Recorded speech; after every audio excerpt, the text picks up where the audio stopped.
চতুর খরগোশ আর সিংহ। একটা জঙ্গলে এক ভয়ঙ্কর সিংহ বাস করত।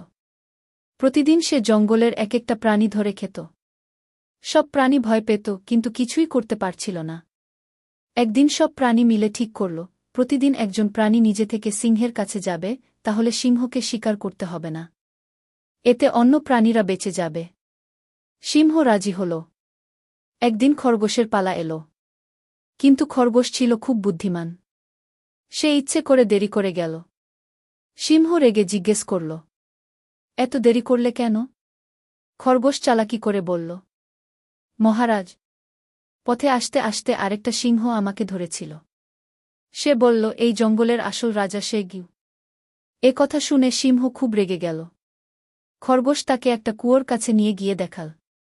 এই যে কুয়োয় তাকিয়ে আছে, ওটাই সেই সিংহ গো।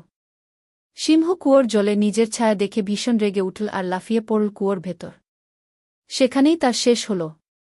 সেদিন থেকে জঙ্গলের সব প্রাণী খুশি হয়ে শান্তিতে থাকতে লাগল।